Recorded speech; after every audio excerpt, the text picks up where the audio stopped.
আর বন্ধুরা, মিনু ছোট রান্নাঘরে সকলকে জানাই স্বাগত। চলে এসেছি সকাল সকাল আজ একদম অন্যরকম একটা রেসিপি নিয়ে।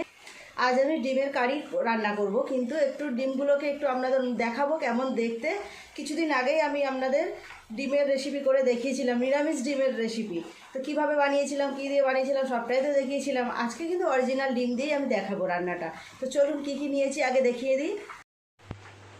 এই দেখুন ডিম, কেমন সাইজ দেখুন ডিমগুলো। পোলট্রির ডিম যেগুলো দোকানে বিক্রি হয় সাদা সাদা, সেই ডিম তো আমরা সবাই চিনি জানি, ওগুলো আর বলবো না। তো এই ডিমগুলোকে দেখাচ্ছি এই কারণে, কারণ ডিমগুলোর সাইজগুলো দেখুন। দেশি মুরগির ডিমের রং যেমন হয়, এই ডিমগুলো তেমন রং। সাইজগুলো শুধু দেখুন। এই ডিমের বিশেষত্ব হচ্ছে এই ডিমের মধ্যে দুটো করে কুসুম থাকে। রান্নার পরে আমি আপনাদের ভেঙেও দেখাবো।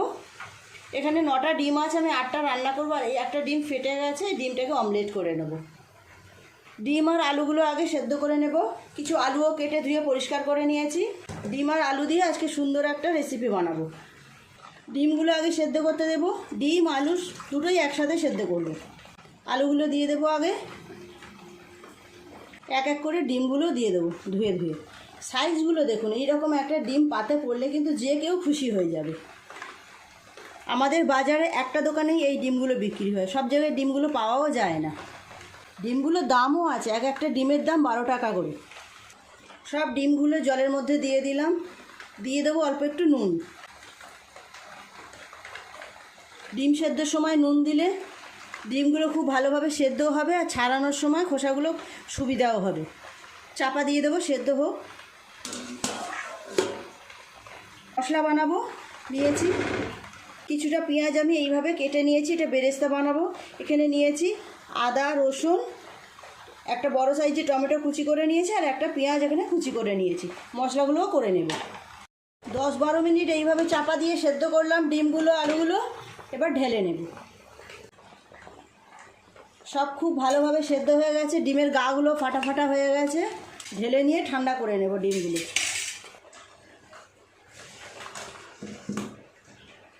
ডিমগুলো একটা জায়গায় করে একটু ঠান্ডা জল নিয়ে তার উপরে দিয়ে দেবো, তাহলে খুব তাড়াতাড়ি ঠান্ডাও হয়ে যাবে, সেগুলো খুব ভালোভাবে ছাড়ানো যাবে।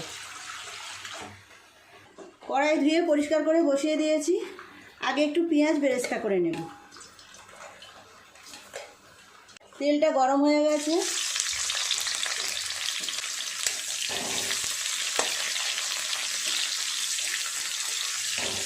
এই রকম ডিম খুব কম মানুষই দেখেছে বা কম মানুষই খেয়েছে।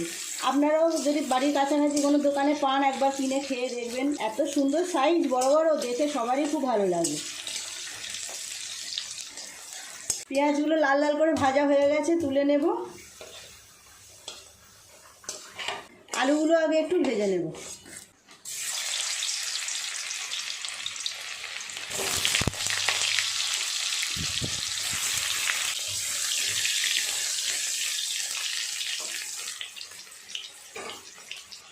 একটু হলুদ গুঁড়ো দিয়ে দেব। আলুগুলো ভেজে নিয়েছি, তুলে নেব।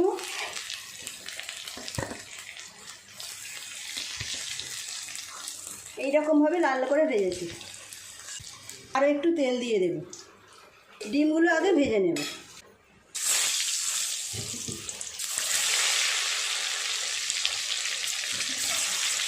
একসাথে সব ডিম দেবো না, অল্প অল্প করে দেবো। অনেকগুলো ডিম, বড় বড়। হলুদ গুঁড়ো, নুন,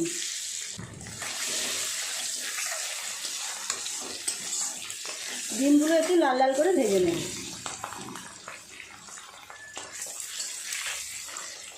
গাগুলো একটু এইভাবে কেটে কেটে দিয়ে দেবো, ছুরি দিয়ে আর কাটা হয়নি।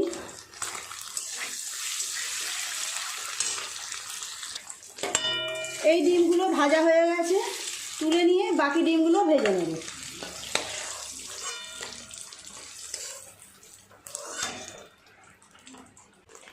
এই ডিমগুলো ভালো করে লাল করে ভেজে নিয়েছি, তুলে নেব। নিয়ে তরকারিটা চাপাবো। দিয়ে দেব তেল। ফোড়নে দেব 2টো তেজপাতা, 2টো শুকনো লঙ্কা, হাফ চামচ জিরে, লবঙ্গ আর দারচিনি।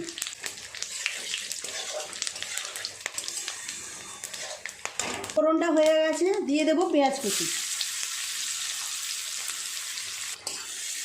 নেড়ে চেড়ে পেঁয়াজটা খুব ভালো করে লাল করে ভেজে নিয়েছি। দিয়ে দেবো আদা রসুন টমেটোমের যে পেস্টটা করেছি সেটা।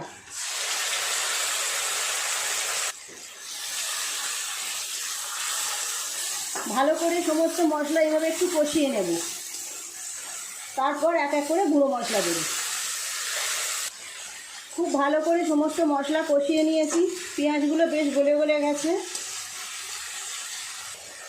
হলুদ গুঁড়ো দেবো 1 চামচ, আরও অল্প একটু দেবো। লঙ্কা গুঁড়ো দেবো 1 চামচ, জিরের গুঁড়ো দেবো 1 চামচ। নুনটা একদম স্বাদ মতো দিতে হবে। অল্প একটু জল দিয়ে খুব ভালো করে মশলাটাকে কষিয়ে নেব।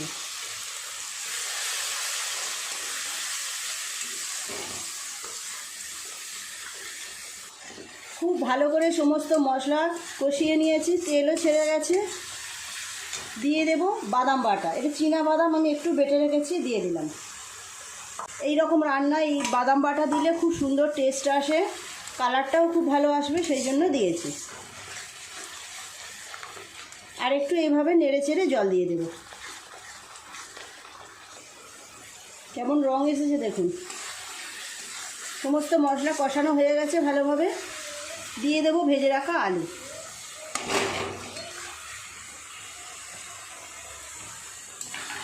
আলুর সাথে মশলাগুলো আর একটু কষিয়ে নিয়ে তারপর জল দেব। খুব ভালো করে 2-3 মিনিট সময় নিয়ে আলুর সাথে সমস্ত মশলা এভাবে কষিয়ে নিলাম। এবার পরিমাণ মতো জল দিয়ে দেব।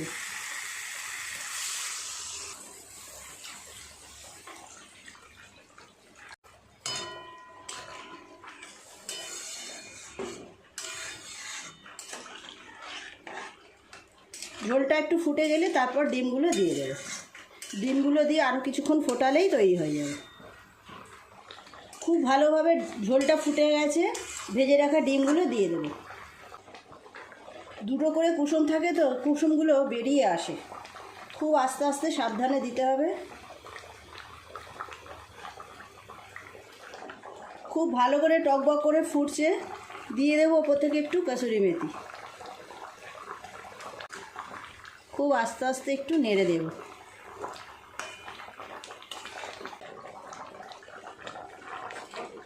কেমন দেখতে হয়েছে দেখুন। রান্নাটা হয়ে গেছে, উপর থেকে একটু পেঁয়াজ বেরেস্তা ছড়িয়ে দেব।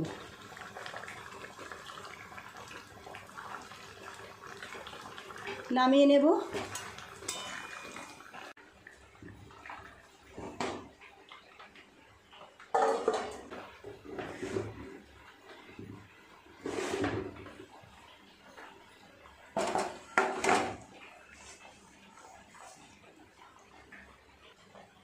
ডিম রান্না তো হয়ে গেল অপূর্ব স্বাদের। ডিমের অমলেটটা করে নিলে হয়ে যাবে। কড়াইটা পরিষ্কার করে নিই। ডিমটা অমলেট করব। অল্প একটু পেঁয়াজ, একটা লঙ্কা কুচিয়ে নিয়েছি, দিয়ে দিলাম একটু নুন আর একটু হলুদ। খুব ভালো করে নুন আর হলুদটা পেঁয়াজের সাথে মিশিয়ে নিলাম।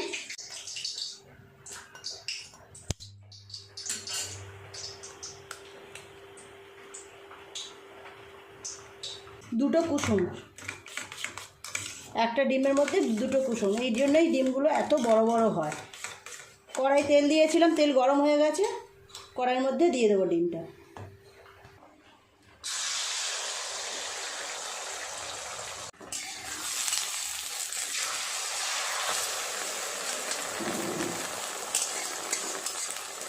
কত বড় হয়েছে দেখুন। হয়ে গেছে ডিমের অমলেট, তুলে নেব। তৈরি হয়ে গেল আজকের দারুণ স্বাদের ডাবল কুসুমের ডিমের রান্না। আপনাদের একটা ভেঙে দেখাবো।